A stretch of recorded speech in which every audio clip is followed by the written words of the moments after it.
우리나라 남성들이 군대에 가주는 거 정말 너무 고마운 일이지 않아? 결국은 여중대장에게 징역 3년 이상 30년 이하의 중형을 내릴 수 있게 되는 거야. 처벌의 무게가 다르잖아. 검사가 이 부분은 나는 정말 잘했다고 봐. 나는 중형에 처해야 된다고 생각하고, 적어도 여중대장에게는 징역. 안녕 팬시미들. 요즘 이슈들이 굉장히 많이 터지고 있고 국가적으로도 많이 혼란스러운 상황이야. 특히 정치적으로는 야당, 여당, 탄핵 굉장히 잡음이 많이 나고 있는 상황이야. 그런데 오늘 얘기할 주제는 제가 지난 6월 달에 사건 초기에 다뤘던 내용인데, 시간이 흘렀다고 해서, 그리고 아무리 다른 이슈들이 막 터진다고 해서도 묻혀서는 안 되는 정말 안타까운 사건인 것 같아. 이 사건도 동덕여대 사태처럼 굉장히 이슈가 됐었어서 어떤 내용인지는 대부분은 다 알고 있을 거야. 민간인 신분을 벗은 지 얼마 되지도 않은 겨우 9일 된 훈련병에게 생활관에서 떠들었다는 이유로 중대장이 근육이 다 녹아내릴 정도로 완전 군장을 시켜서 뛰게 하고 결국은 사망에 이르게 했던 사건이야. 나도 처음에 이 사건을 보고 정말 가슴이 먹먹해졌었어. 오늘은 이 사건에 대해서 법률적인 설명을 좀 하려고 해. 첫 번째는 죄명 의뢰의 중요성, 두 번째는 판사가 선고 연기를 하는 이유, 세 번째는 다음 주 화요일에 있을 선고기일에 몇 년형이 선고될 것인가에 대한 이야기를 해보려고 해. 첫 번째는 죄명 의뢰의 중요성이야. 현재 우리나라 형사 절차는 일반적으로 경찰에서 최초 수사를 하고 경찰이 혐의가 인정된다고 보면 검찰로 넘기게 되거든. 검찰로 넘기는 것을 송치라고 해. 검찰에서 검사가 혐의가 인정된다고 보면 이 법원으로 넘기는 것, 이것이 바로 기소야. 마지막으로 법원에서 1심, 2심, 판심을 거쳐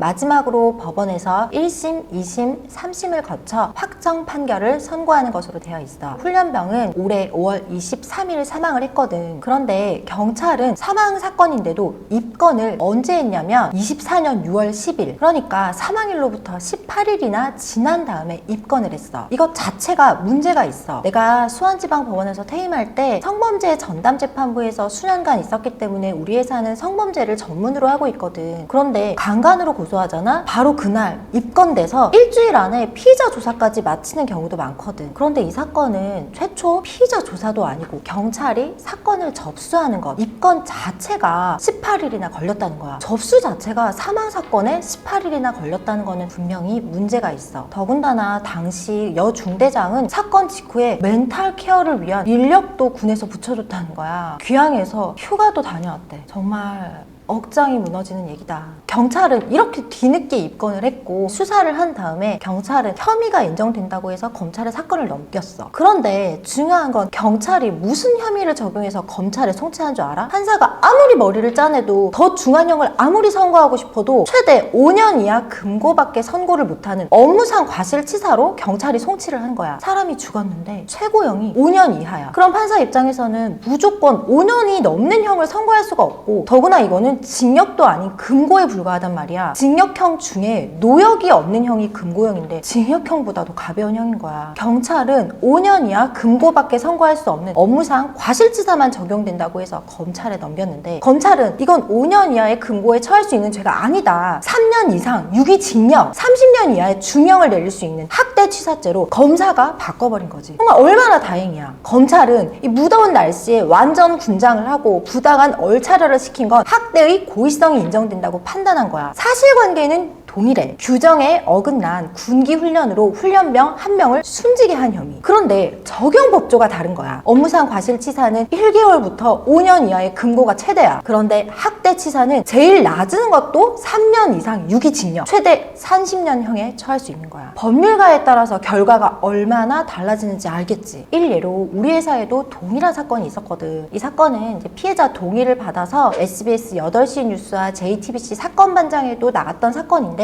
한 남성이 피해 카페 여직원으로 하여금 이 계산대에 오게끔 유도를 한 다음에 그 여직원이 음료를 준비하는 사이에 앉아있던 자리에 가서 미리 준비해온 자신의 책, 그러니까 그 성적인 의미의 책이야. 그 책을 여성이 마시던 컵에 넣었고, 피해자는 그 사실을 모르고 다시 자기 자리에 돌아가서 음료에 담긴 그 다른 남성의 책을 마셨단 말이야. 심지어 그 가해자는 그 피해 여성이 자신의 책을 마시는 걸 일부러 지켜보고 있었어. 상대방이 성적 수치심을 느끼는 걸 보면서 사실 즐기고자 하는 분명히 그런 의도가 있는 거잖아요. 입법적으로도 해결을 해야 됩니다. 그런데 경찰이 피해 여성한테 연락이 왔는데 그 텀블러 15,000원짜리 텀블러를 훼손한 재물손괴 혐의로만 송치를 하겠다는 거야. 피해 여성은 다른 남성 체액을 마셨고 정말 충격을 받았는데 그 남성에게 적용되는 범죄 혐의가 그 음료에 담긴 컵을 훼손했다. 그 컵은 더 이상 마시기 힘든 상태다. 재물손괴로만 처벌할 수 없다고 경찰이 통지를 구두로 한 거야. 그래서 피해자가 이게 말이 되냐, 내가 다른 남성의 체액을 마셨는데 고작 15,000원짜리 텀블러 재물손괴만 적용받는다는 게 말이 되냐라고 하면서 우리 판심을 찾아온 거야. 그래서 우리 판심이 피해자 대리를 맡아서 경찰에 바로 선임계를 내면서 전화를 했어. 재물손괴로만 송치를 하지 마라. 우리는 강제추행죄도 적용을 시키겠다. 의견서를 낼 테니 기다려라 라고 경찰에 말했고, 결국 이 동일한 사실관계에 대해서 판심이 의견서를 제출해서 경찰로 하여금 재물손괴뿐만 아니라 강제추행으로도 송치를 시켰고, 검찰 역시 우리 판심의 의견을 받아들여서 강제추행의 재물손괴로 구공판, 즉 이 서면 재판이 아니라 피고인이 가해자가 직접 판사 앞에 나가서 법정에서 재판을 받아야 하는 정식 재판으로 기소를 해서 그 피고인은 재판을 받게 되었어. 이게 바로 법률가의 힘이야. 자신의 체액을 일부러 다른 여성으로 하여금 먹게 한 그 남성이 물건을 손괴한 재물손괴로만 처벌받게 하는지, 성범죄자로 처벌받게 하는지. 훈련병 사건도 마찬가지야. 검찰이 업무상 과실치사가 아닌 학대치사 혐의를 적용하게 돼서 결국은 여 중대장에게 징역 3년 이상 30년 이하의 중형을 내릴 수 있게 된 거야. 처벌의 무게가 다르잖아. 검사가 이 부분은 나는 정말 잘했다고 봐. 이 사건에 대해서 나도 관심을 가지고 어떻게 이 사건이 판결이 날까 계속 팔로잉하고 있었거든. 사실은 이번 달 12월 12일 예정된 1심 판결 선고를 기다리고 있었는데 내년 25년 1월 7일 다음 주 화요일로 선고가 연기가 된 거야. 지난 11월에 5차 공판이 열렸고, 이때 검찰은 여 중대장에게 징역 10년, 부 중대장에게 징역 7년을 구형했고, 원래라면 12월 12일 선고 기일날에 판사의 판결에 따라서 결정이 되는 거였거든. 두 번째로 이제 법률적인 관점에서 설명을 하자면, 판사가 판결을 연기하기도 해. 대체로는 판사가 연기를 하지 않지만 연기를 많이 하는 사유 중에 하나는 사기 사건 같은 경우에는 사실 돈을 돌려주는 게 중요하잖아. 그래서 내가 변제를 하고 합의를 하겠다라고 요청을 하면 연기를 해주기도 하고, 두 번째 사유는 판사 입장에서도 정말 유죄인지 무죄인지 또는 형을 몇 년을 할지 고민이 정말 많이 되는 사건이 있어. 그리고 합의후 재판 같은 경우에는 3명의 판사가 의논해서 다수결로 결론을 내리기 때문에 이 사람은 징역 10년을 선고하자고 하는데 이 사람은 징역 5년을 선고하자고 하는 경우, 5년은 사실 갭이 굉장히 크잖아. 재판부 간에 합의가 되지 않을 때 한번 연기를 한 다음에 결론을 내기도 해.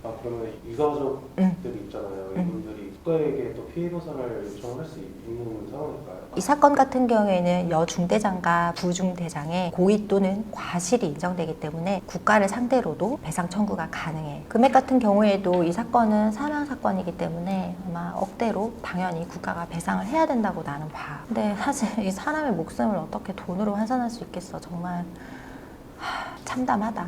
아니, 그리고 이 사건에 대해서는 변호사 이전에도 하고 싶은 말이 있는 게, 20대 청춘 같은 시절에 군사들 월급 얼마 받아? 20대 꽃 같은 청춘에 나라를 지키고자 우리나라 남성들이 군대에 가주는 건 정말 너무 고마운 일이지 않아? 이런 일이 발생하면 군대에 어떻게 안심하며 갈 수 있고, 이렇게 희생을 하고 있는데도 불구하고 이런 처우를 받고 사망 이후에도 이 권력의 부조리함인지 어떤 사유인지 모르게 이렇게 입건도 늦게 되고 죄명도 이렇게 말도 안 되는 5년 이하의 금고? 이 사건은 남성들이 20대 청춘을 바쳐서 군대에 가는 그거를 정말 우리가 감사하게 생각한다면 제대로 잘 해결이 돼야 된다고 생각해. 세 번째로 대표님은 판사 출신 변호사이시잖아요. 그러면 판사 출신 변호사가 예상하는 판사의 판결은 있을까요? 보통은 이제 판결을 할 때 판사는 검사 구형의 절반 정도를 하게 돼 있고, 만약에 검사 구형의 절반보다 못 미치면 검사들은 대체로 항소를 하게 돼. 지금 현재 검사는 여 중대장에 대해서는 징역 10년, 부 중대장에 대해서는 징역 7년을 구형한 것으로 알고 있는데, 검사도 대법원 양형 기준표가 있고 그 양형 기준에 따라서 가중 요소, 감경 요소를 고려해서 구형을 하게 되는데, 내가 판사였다면 사람의 목숨을 다른 사람의 형벌로 바꿀 수 있을까라는 생각이 생각이 들어서 굉장히 조심스럽기는 하지만 이거는 분명히 여중대장과 부중대장의 고의 과실이 결합해서 사람이 사망했고 나는 중형에 처해야 된다고 생각하고 적어도 여중대장에게는 징역 7년에서 징역 8년은 선고될 수 있고 내가 판사라면 징역 10년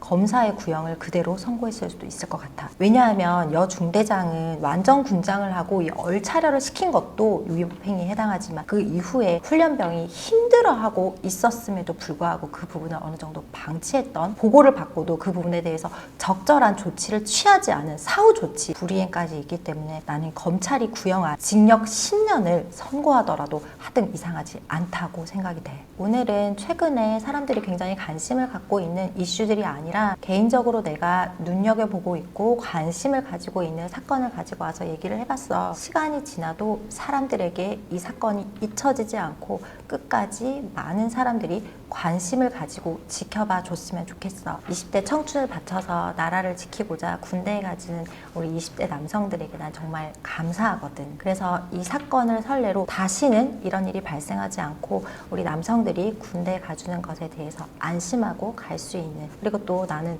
군대 월급이 너무 적더라. 그 부분도 좀 증액했으면 좋겠다는 개인적 생각도 있어. 마음이 무겁긴 하지만 우리 다음 주 화요일에 선고 결과 나오면 내가 또 한번 이야기해보자. 오늘 너무 무거운 얘기로 마무리했는데 그래도 다사다난했던 2024년을 종강역의 종과 함께 마무리 잘하고 새해에는 또 다른 새로운 날들을 열어보는 우리 탄심이가 되자. 탄심이들 새해 좋은 일만 가득하기를 바랄게. 아 맞다. 그리고 우리 구독, 알림, 좋아요 설정 해주세요. 1심, 2심, 판심, 판심 법무법인